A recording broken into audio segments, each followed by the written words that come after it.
Just for context, this is 2:26 p.m. Central African Time, the 3rd of the 8th of March 2025.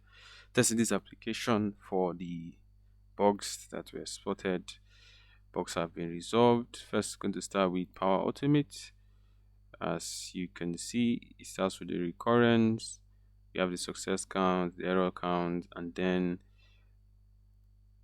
do this.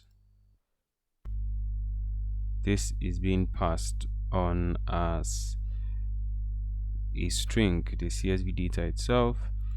And then we have this. This is going to be used as the parameter to work with this.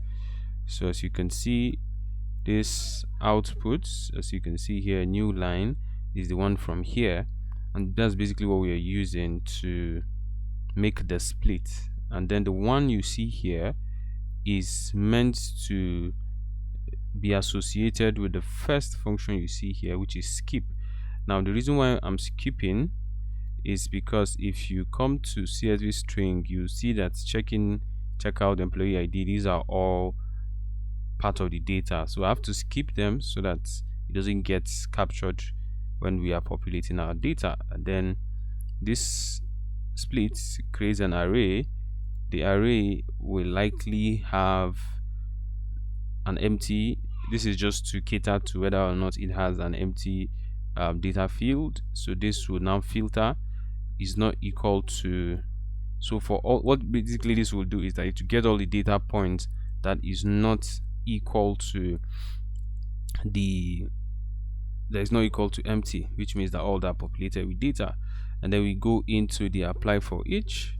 This will list the rows of all and everything that we have within the users table. Now why we are listing the users table is because we are adding it as we want to add it dynamically into the add rows for Dataverse, and we cannot do that directly. We have to go through this route. This is where we got this is what we call an OData filter. This is where we got the logical name of the employee ID, and then we split it, as you can see.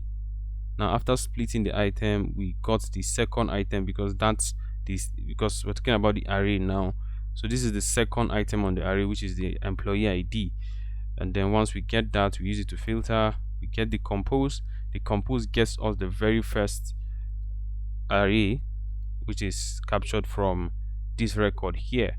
And then we now add it to new row dynamically, as you can see, with all these functions. And then we have our success increment for anytime this works successfully, this for anytime it skips, anytime it fails, or as long as it's not successful. Then we have this to calculate total runs. So first we're going to get the length of the body that is coming into the apply for each.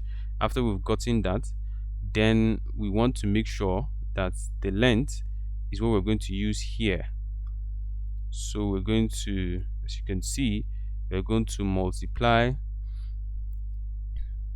I'm going to first divide the success rate by the total runs and then multiply it by 100, and then use this condition to check whether or not it is above 80. So you can see the output from this success rating is what is measured here. So this is the part for Power Automate. This is how it works.